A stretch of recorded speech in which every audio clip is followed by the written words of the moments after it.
The artist and writer Austin Kleon once wrote, "Draw the art you want to see. Start the business you want to run. Play the music you want to hear. Write the books you want to read. Build the products you want to use. Do the work you want to see done." The reflection points to the idea that nothing is completely original and done. Every creation is, in fact, a collection of influences, experiences, and lessons accumulated over a lifetime. That thought made me think of my guest today. Imagine a boy from humble beginnings in India learning about discipline and hard work, and thinking about business from the very first time. Now imagine him receiving advice and choosing to become an engineer. At the right time, he leaves his country and moves to another one. He goes on to become a consultant, then a founder, a professor, and an investor.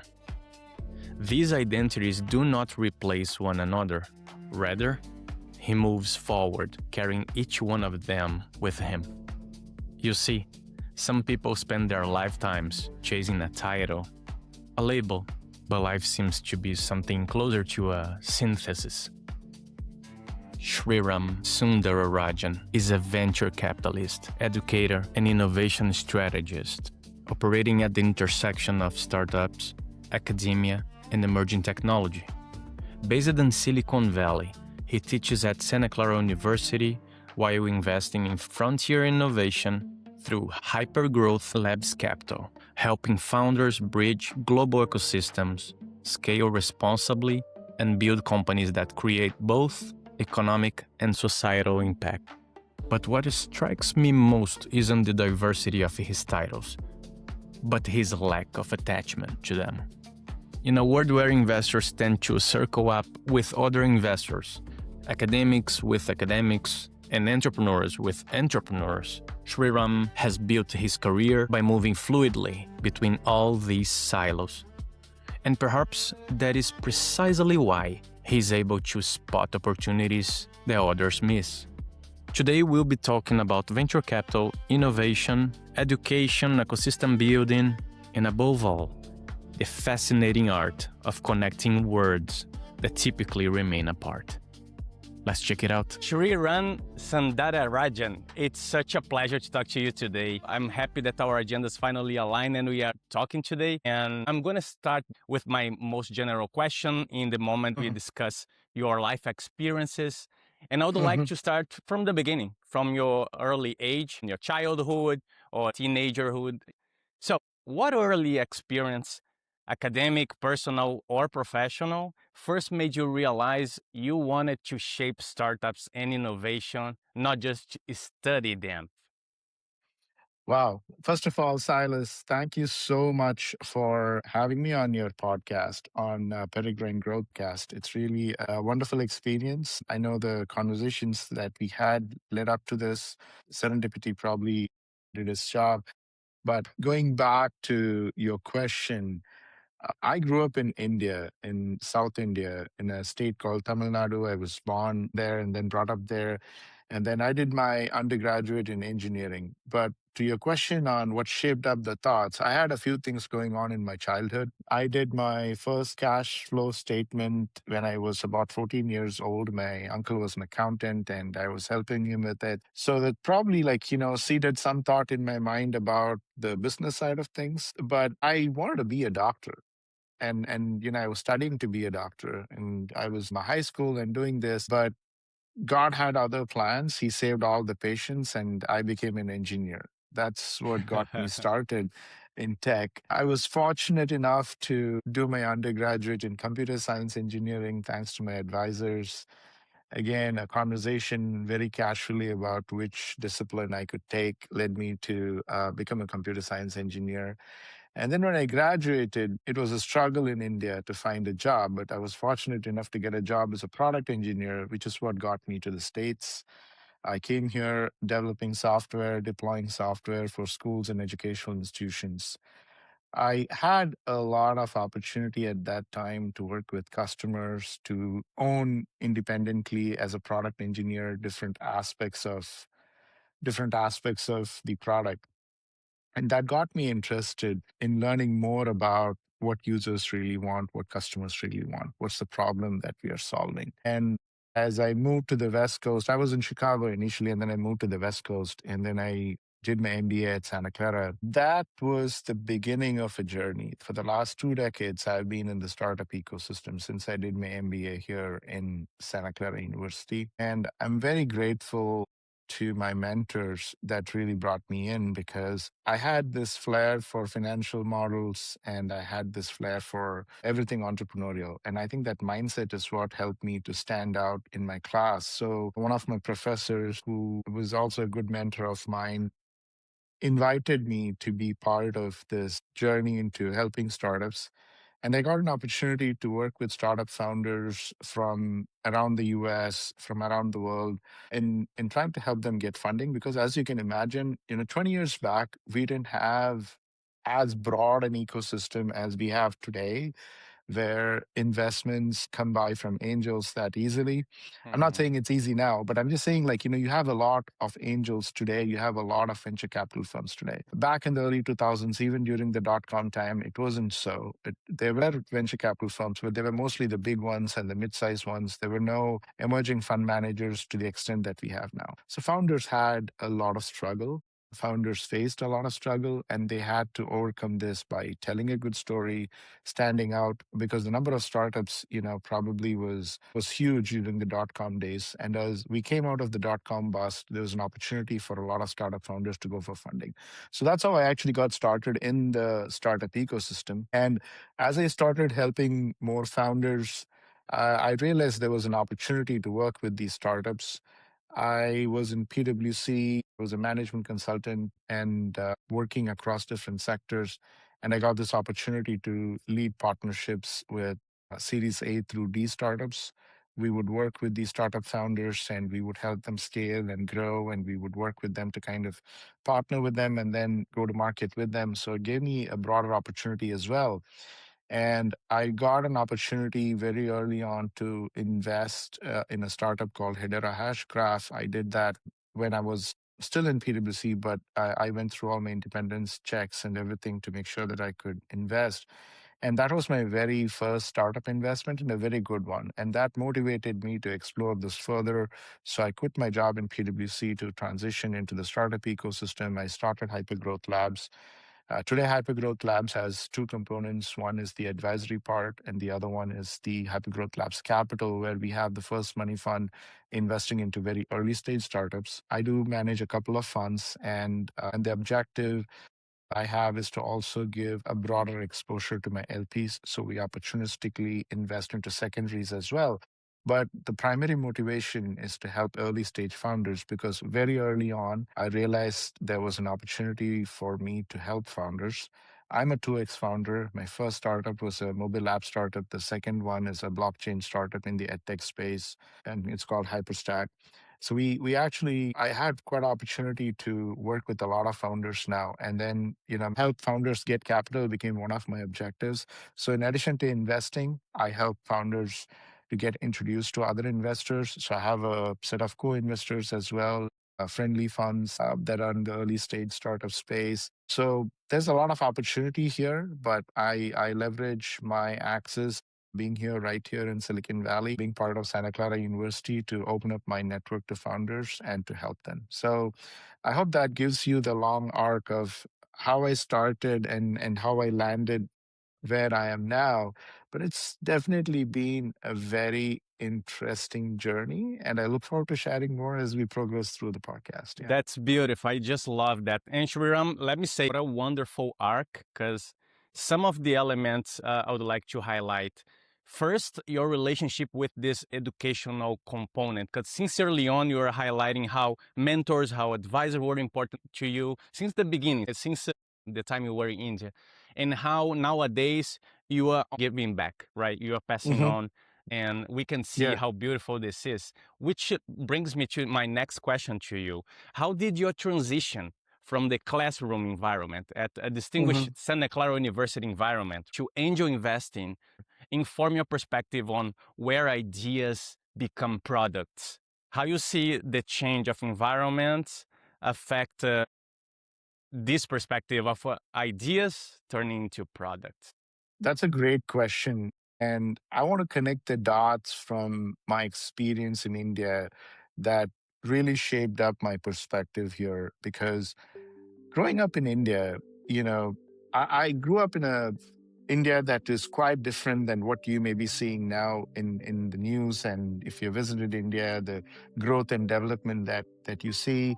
I grew up in an India where we solved a lot of problems with very limited resources.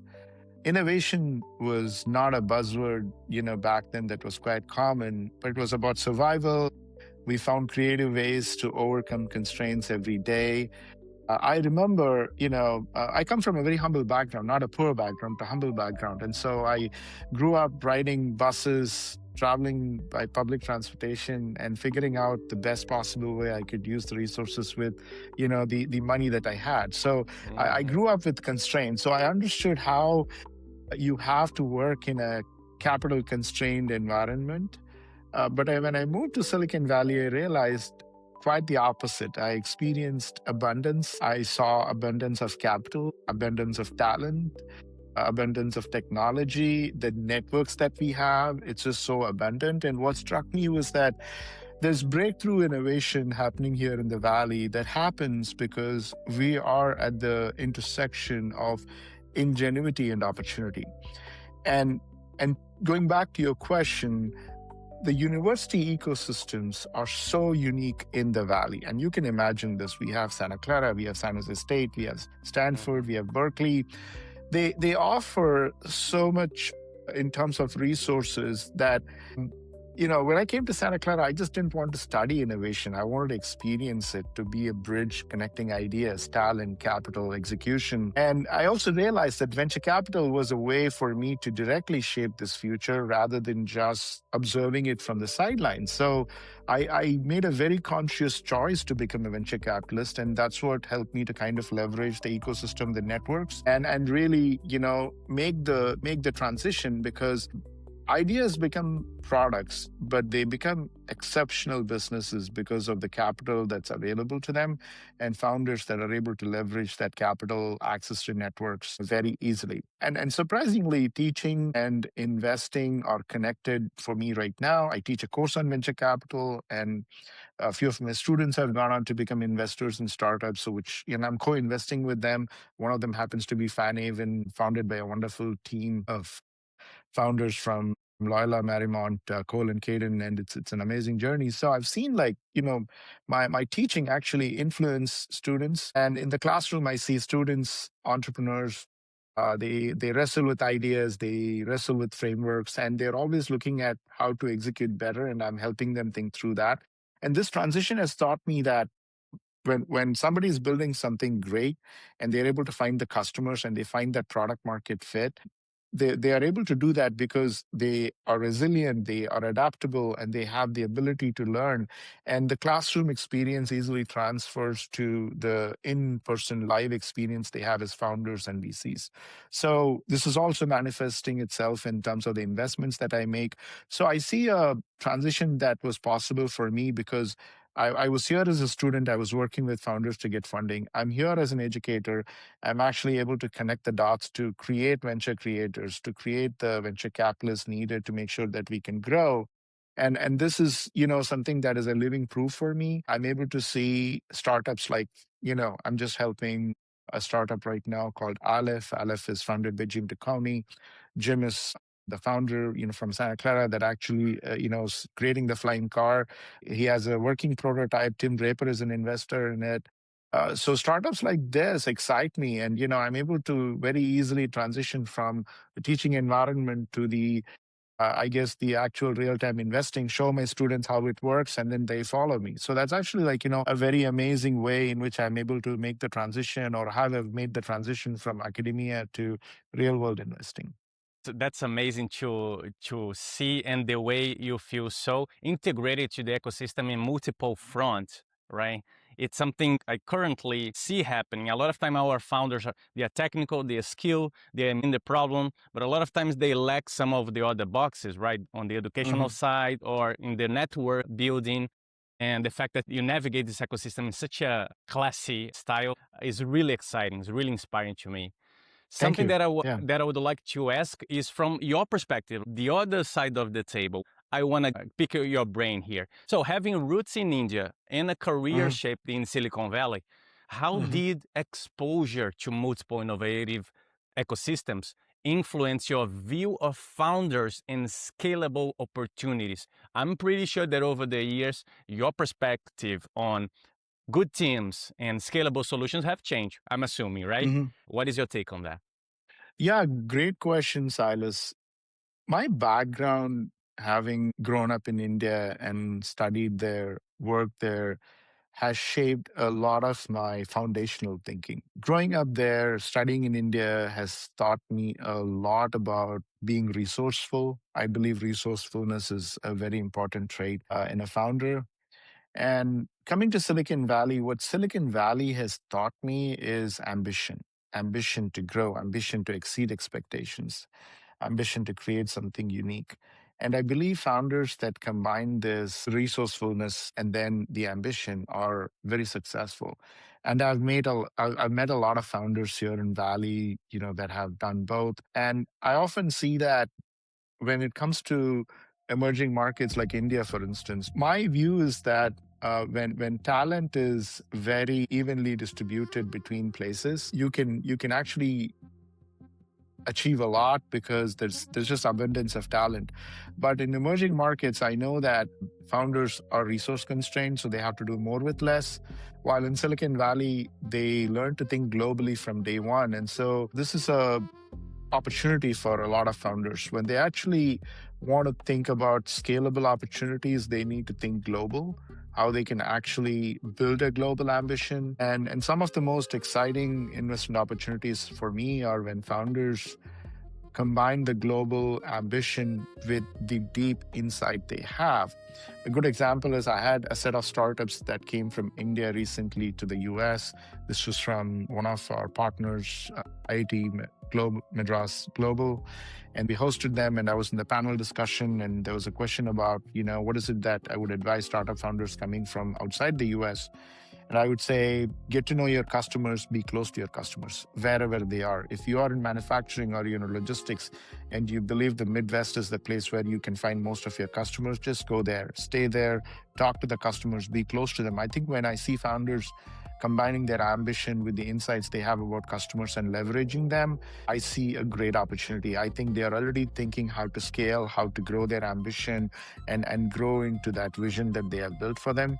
So the future of innovation, in my mind, my perspective is that founders should not be constrained to one geography. Those founders, those in the founding community who can actually navigate multiple geography and get adjusted to them and be more malleable in terms of combining these ecosystems, they are the most scalable ones and they will be the most scalable ones. I've observed this firsthand and I can say that it's going to continue for a long time. Yeah. Hey, Silas here. I got two quick notes before you keep listening.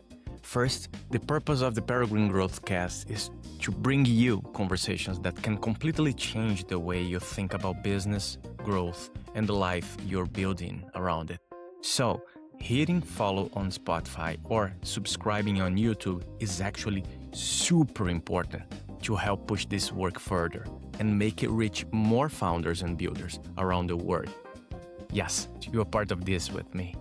Second, PGC is brought to you by Peregrine Growth, my founder operating system designed to help entrepreneurs and startup founders gain clarity, validate markets, execute GTM strategies, and become investor ready so they can build disciplined growth before raising capital. Visit peregrinegrowth.com to learn more. Thank you so much. It's a great pleasure to build a show for you. Now let's get back to the episode. I'm also from a developing country. I'm from Rio de Janeiro, Brazil, and I see a lot of the research efficiency as a premise on anything you build in those environments because you need to innovate with constrained research, just like you were putting. But something that also comes to my mind is the role of investors backing these initiatives, not Hmm. only because they are not as common as they are in ecosystems like the Silicon Yeah. Valley, but also because depending on the solution, something that I have seen over the years is that investors tend to be close, just like teams tend to be close to customers, Hmm. investors want to be close to their investees. So Yeah. international investment can be a challenge when you go to regions where your investors so far from you and you are working on a day by day far Yeah. from them. Which brings me to the VC word, and that's interesting to discuss at this point. In your journey, you did not only navigate the educational and the angel investor sector, but in the last years, you are stepping into the VC industry. When Hmm. did you truly understand that impact investing and high performance are inseparable, but deeply interconnected? Excellent question. Actually, most often startup founders don't position themselves for impact. They are positioning themselves more as like outstanding businesses. And most investors have this view, at least the ones that I've seen discussing this, have kind of like a conflict between really understanding the impact side of a business versus the returns that a business could provide. So there's always this inherent conflict or friction that exists in the minds of people, but I believe the opposite is actually true. There doesn't need to be a conflict necessarily if you truly understand what big businesses really need to do. For instance, we had Uri Levine on campus here. Uri is an amazing human being and an amazing founder. He did this program for us where we actually got him to meet with about 20 to 30 founders, and they got good access to sit with him in a room for like 2 days and get mentoring from him. And he was mentioning how he thought through the challenges that Waze had in terms of maps and mapping, the location, geolocation, and understanding the layout of roads and things like that. And I was, I mentioned my first startup. We were trying to solve the problem and we were going after companies that gave maps and access to topography and whatnot. And we were trying to solve it very differently. But the way that Waze solved it is like so elegant. What's the problem? And Uri always says in his book, fall in love with the problem, not the solution. The problem that many of us had back in the post-dot-com era is to get from point A to point B in the quickest possible time, and figure out what's the easiest way in which you can navigate to this place. And he used crowd sourcing of information to really build information into the maps, which solves a real societal problem around, going from point A to point B in the most efficient way. You save gas, you save time, there's less crowding in the roads.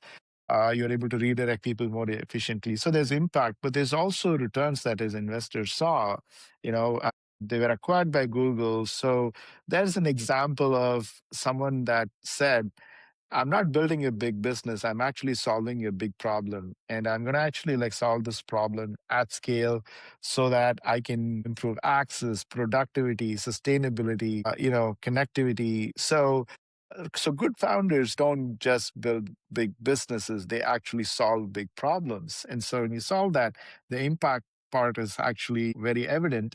And then all you're figuring out is can you now make money off it? And can you actually give returns to your investors? So you're creating value for society and shareholders simultaneously. So impact doesn't need to be a constraint on performance. It can actually be a driver of performance, which is what Waze was. The more they grew, more countries they grew, they actually could show that they could perform consistently. Yes, there were different challenges because every country, every jurisdiction is different, but they were able to scale and show the beauty of how their platform could solve real problems in the market.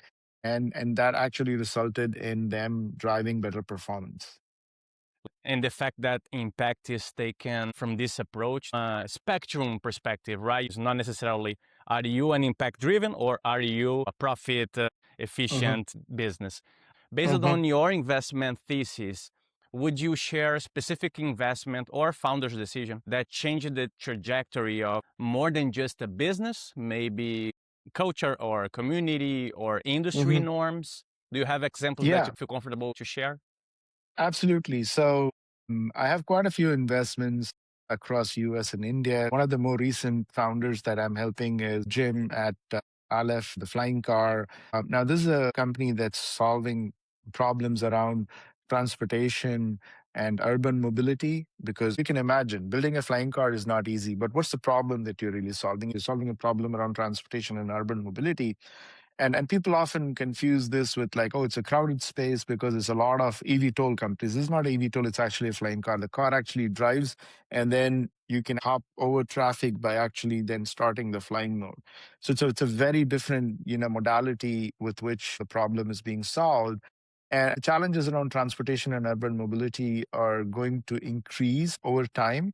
And the sooner we find a solution, the better it is for society. So this motivated me to work with Jim. And he's raising, multiple rounds, but the recent one is actually on VFunder, where I'm actually leading a syndicate for Jim. The other startup founder that I'm working with is in India. It's a startup called Be Early Technologies. The founder is Satya. I met Satya when he was 19 years old in college, and he, was one of the 6 startups that day that I was actually judging in that competition. But what struck me about Satya was not just the fact that he was a very young founder, but he was a very young founder with ambition, who, going back to the point I made initially about combining resourcefulness with the ambition, he was able to demonstrate that in those 10 minutes. And he was solving a problem around gait analysis for Parkinson's patients. And I have very close family members that have Parkinson's. And I've really observed the neurologists make the determination of their gait. And it was very visual, it was prone to errors, and it was time consuming. The patient, had no indication visually in front of them that showed them that gait had a problem. They had to rely on the doctor's interpretation. So Mhm. this was a problem that, the neurological issues are growing. There are a lot of other issues that cause, gait problems. So I really understood the problem, and I said, this is a societal problem. The doctors have a problem, the patients have a problem, and he's trying to solve it. So why not work with him? And I became one of his very first investors. Today we have a syndicate that's investing into him. And all of this was possible because he was resourceful, he was ambitious, he was able to show how he could, really build a, business, but use the impact side of things to really drive the business performance. And he's been successful so far.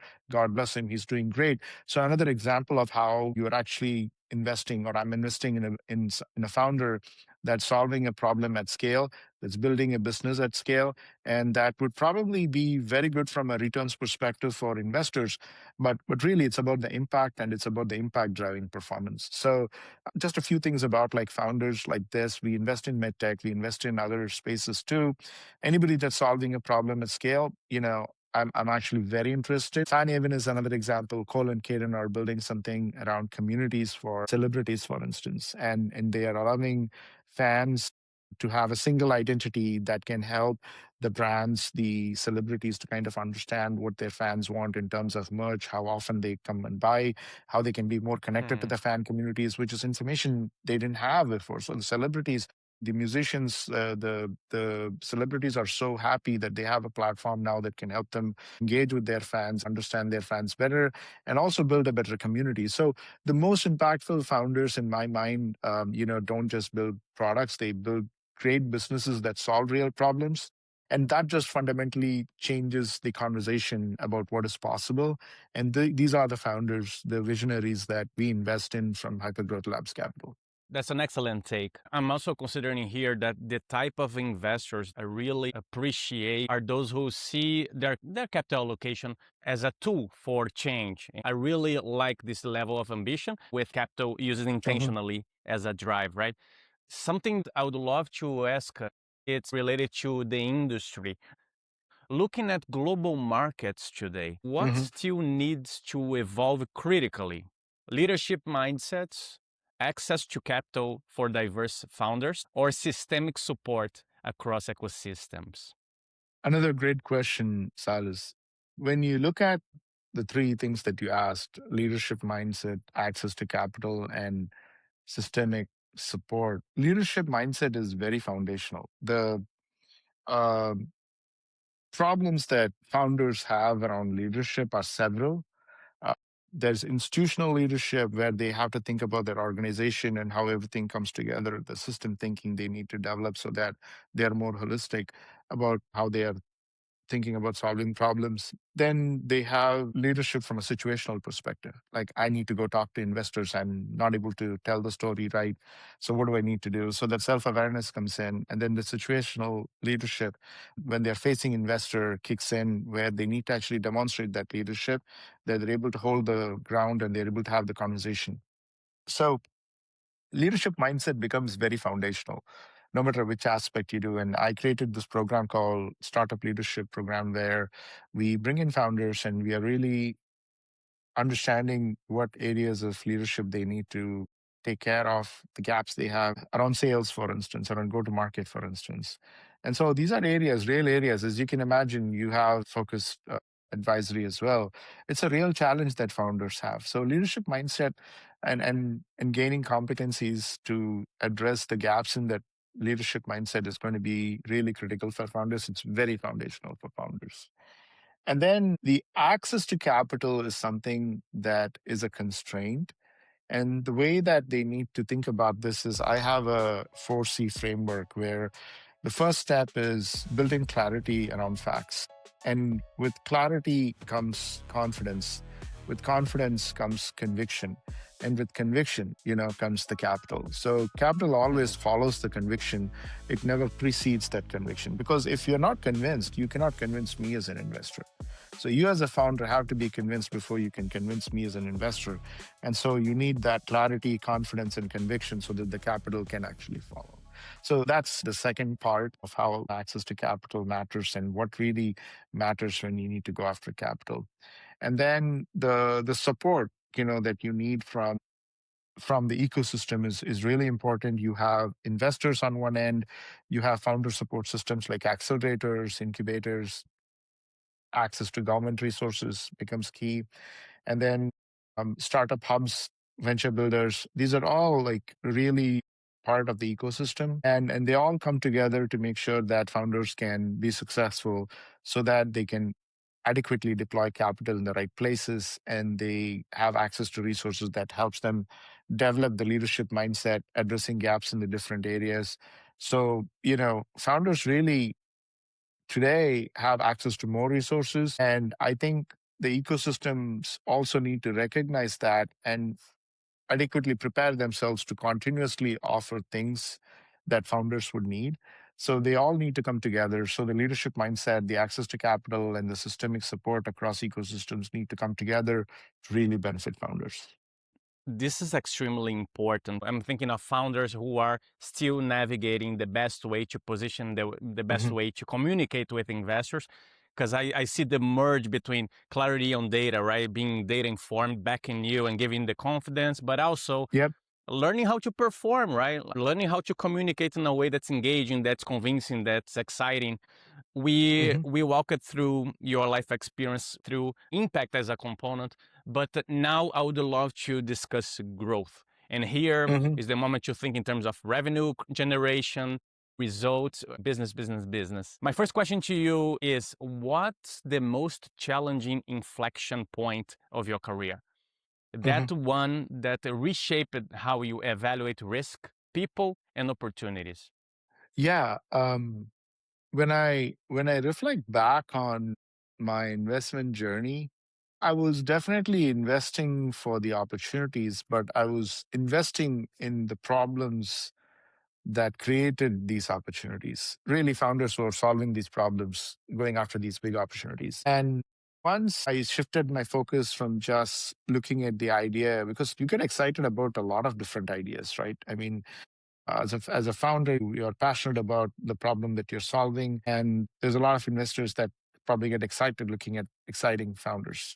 But, the more I started focusing on people, and the more I started looking at where they are, which market are they in, what's their business model, what's the technology, what is their understanding of this, my focus shifted to how I evaluate these founders for what they bring to the table, what attributes they have, so I can make better informed decisions. As a fund, we have more than 40 different criteria across 7 or 8 different dimensions. We go Mhm. across looking at the product, looking at the team, and whatnot. But what we have seen, or what I have seen from my experience, is that markets change, macro situation changes, markets would shift. You've seen this a few years back, blockchain was hot, and then came, AI. There was consumer tech before that, B2C platform ecosystems being built with Uber and others. So really technology changes and then strategies pivot. But it's all because founders understood the need to pivot. And they said, hey, I need to pivot because my market is shifting, or I need to pivot because this technology is not solving the problem at scale. I need to build bigger, better technologies to solve this. They can leverage AI. They don't need to leverage AI. That's a separate thing. But then, they really understood the need to pivot. So that malleability, that adaptability is really important. And founder character is what determines this. Like what do you need to do under pressure? And can you really do that? And do you find it hard to change? And have you made that transition? Have you shown that resilience? These become very fundamental. So I've learned that the resilience that founders bring, the integrity they have, like if I'm asking you a question and you don't respond back, it could be one of two reasons. Either you didn't hear me or you didn't see the question, you glossed over my email, and maybe I send you a reminder. But in spite of that, if you don't respond back, that points to a break in the integrity. And that's actually something that's very important. If I don't see founders that are coachable, that are not adaptable, and that is very apparent, then they don't even become a candidate for investment. So really, we're investing in founders that can change, that can show the resilience, that have the integrity, but most importantly, have that ambition and the learning velocity so that they are more predictable than the financial models that we can build. Because the financial models are models built with static information, with some assumptions. But the model that you build around the founder, around these attributes, is what I have seen is more predictable than just a financial model. Hopefully that makes sense. That's one of the best ways to put that I ever heard. It makes a lot of sense, And I assume from the investor's point, the last thing you need is commit, be on board, go all in, and having a founder you lose touch with, right? It just gets, anyway. What has been the biggest driver of your growth as an investor? When you found the right path, what was really meaningful in the direction that you found? So what was the biggest driver for your growth? Deep analytical rigor, relational intelligence is some of what you just described, or the courage to back the unconventional, back what is really daring? Great question. I love the way you put it. Certainly, when you look at there's group behavior, and group behavior is driven by consensus to a large extent. You can see that in the stock market today. Like, the last few days, your portfolio would have gone up by at least 30 to 40%. And, just because the macro news, coming out of the war in Hormuz and others, they're driving a lot of the things. And then there's a topic around the AI investments doing really well, and it's very synergistic between the companies, so that comes from consensus. So returns in the investment world may be driven by the consensus, but it's driven by some managers' conviction outside of the retail investors that this is a really good investment. And same thing holds true in venture capital, where consensus may drive some outcomes for a short period of time, but really the analytical rigor, the way you actually identify opportunities, is really important. And then the intelligence that you build around founders, the attributes that I spoke about, is really important, because that really helps you to not just identify the opportunity, but also the founder fit to that opportunity. Right? You could be a great founder, but you may be solving a different problem or not solving a problem at all, and really not have a market or have the ability to build a market. So it's very important, as a venture capitalist, to build conviction. And for that, you need clarity, you need the confidence, and you need to make sure you identify those founders before everyone else sees it. And that's what, is needed for you to be aware of how you need to be thinking two curves ahead without even seeing that. You need to expect it before you get there, so that you're ready for it. And that's what we do. Like, I'm always looking for those exceptional founders, and I'm also always looking for those opportunities, because if you are courageous enough to back these exceptional founders before the rest, then you have broken the convention, you have broken the consensus, and you are really about creating value at that point in time. And I believe in finding those exceptional founders. Like, The founders like Cole, Caden at Van Haven, or Jim, early backing of these founders, like Satya, for instance, in Be Early. These are all founders that I'm backing early because, you know, I have that clarity and that confidence and the conviction to make sure that they are exceptional founders and they truly deserve the support. Now, there may always be a situation where a founder may fail, but that's okay. But then the conviction that you had probably is validated when you see majority of those founders that you have invested in succeed before others see them succeeding. What's the point in saying you are coming in at a Series C or a Series D with a large check? The conviction is built on the track record, and you've already seen the track record. Great investors, great venture capitalists are the ones that see it way ahead, and that's what First Money Fund, HypergrowthLabs Capital does, and that's what I believe I need to be doing to make sure that I can support those exceptional founders. No, and it's extremely interesting, and I'm also considering a possible paradox there because the coachability of the founder is a key element, but Yep. at the same time, if you have a founder with some decent track record to share, in many cases, the longer the list of the track record, the less coachable the founder gets, because gets more confident, more like, no, I know my game, I'm going to succeed again. And how you deal with this possible paradox? Would you prefer the early stage founders in general, or not exactly? It's just a matter of finding the right elements to look for? I believe it has to be a combination of both. I don't think founders are born as founders. They are made as founders, or they make themselves into good founders. So everybody has a journey, but they should really be solving a problem. Like, for instance, if you're building a technology that's, for the future, if you're solving a problem around urban mobility like Jim is doing, then you easily make the connection. You're having a dynamic founder that's having that vision and who's really building an infrastructure or the future of technology that can solve that problem around urban mobility. So this is actually really important. And you need to actually make sure that you have both of those and you can connect both of those so that your conviction stays true. And I think that's really important. So you really need to be balancing them out, and that's really important. Perfect.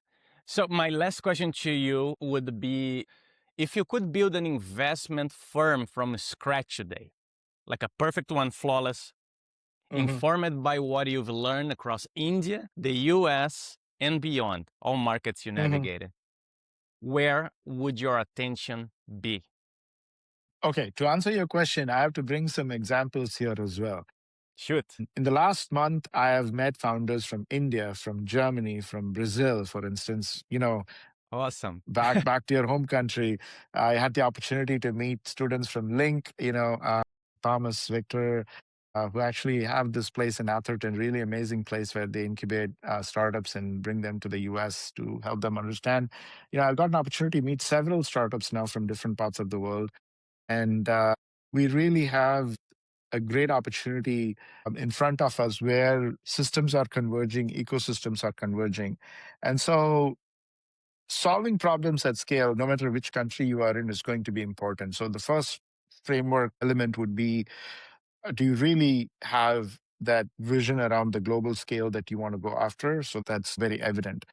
Because when you are shaping something for the future, let's say you're building the infrastructure of the future, you are building something around sovereign AI, or you're building something around defense, you're building something around aerospace, manufacturing, advanced industrial manufacturing, for instance, solving a problem around energy, something physical, something tangible, and then you're building a frontier technology to go to space, for instance. These fundamentally alter the way that society operates.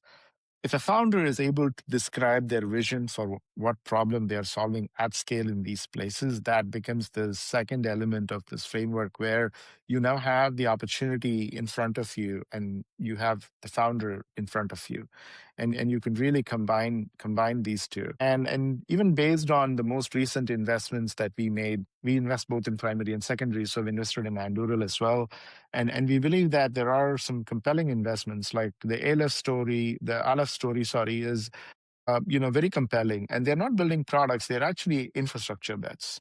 and how the future may function. Like the problem around gait analysis that Satya is solving is really a problem around how doctors, neurologists need to be working with their patients and really understanding how gait analysis needs to be done. But also, if you flip the script to the B2C side of things, it's also about how gait analysis become important for us as consumers, with the way we walk, the way we run, the way we jump. Everything can be measured now and can actually help us to understand more about what we should not be doing, or what we should be correcting. So the future, is around infrastructure bets. It's around technology that can really solve problems. And without that, maybe the progress would be slow. So I would focus on, startups that are actually leveraging the bridges between the ecosystems. So whether you come from Brazil to India, or you're coming from Brazil to US, you're solving a problem that actually can leverage both the ecosystems. Great companies can be built from day one if they think global. So these founders can really think global, then they really actually are solving a problem that presents a very big opportunity for investors. It becomes a no-brainer for investors. And these are the things that I would put in a framework to make sure that outside of the founder attributes that I listed before, these are the things that I would include so that we can actually identify exceptional founders who are solving problems at scale, building for ecosystems that can actually be bridged very easily. Sriram, we are entering your signature moment. So here we are talking about something that you genuinely believe and would like to deliver. By the way, what your last name means? Remind me again, something related to royalty, right? Sundararajan means handsome king. That's what it means. Handsome king. Wow, it's a pretty confident last name. I love that. So I would. It's my dad's name. I have to thank him for that. Yeah. Right. Absolutely. I would love to have a last name like yours. But okay, let's go. What advice would you give to founders and emerging investors who know they can operate at a global level, just like you do, but aren't yet confident to take the leap? Yeah, very thoughtful question. Oftentimes, I find that founders, the biggest mistake they make is they wait for permission. They believe they need more capital, so they have to wait for capital. They believe they need more credentials from people, from customers, and they need to wait for more validation to happen before they think globally. But in reality, if you really look at it, Silas, and you would see this in founders that are successful, they are really confident. They follow through and they act on things very decisively, and confidence always follows action. And you need to be building relationships before you need them. So you need to be prepared. So my philosophy has always been be there before you get there. So good founders build relationships before they even need them. They are constantly thinking about, how do I actually build the ecosystem? And sometimes you need to give before you get. So good founders give. And then they understand cultures, they learn, cultures, they learn more about global ecosystems, and they are very intellectually curious. Like, the questions that you ask show me that you have a high level of intellectual curiosity, and I do as well. I'm very grateful for the opportunity in this podcast to share my thoughts, but the depth of those questions is really what brought out the depth of the perspectives. And founders need to have this. They need to be intellectually curious, and they need to go deeper to understand things better so that they can perform better. And that's how transformative companies are built. Like if you look at some of the companies that have shaped the 19th and the 20th centuries, we are really looking at companies that were built by people that saw opportunities when others had underestimated them. Like Ford with the Model T and the production system really transformed the transportation landscape. The first flights that were built, like right here in Santa Clara, we had Professor John Montgomery, who did the aerodynamic designs to kind of control flights, even before the Wright brothers. And then the Wright brothers actually did mechanized control flights, and they really took things global.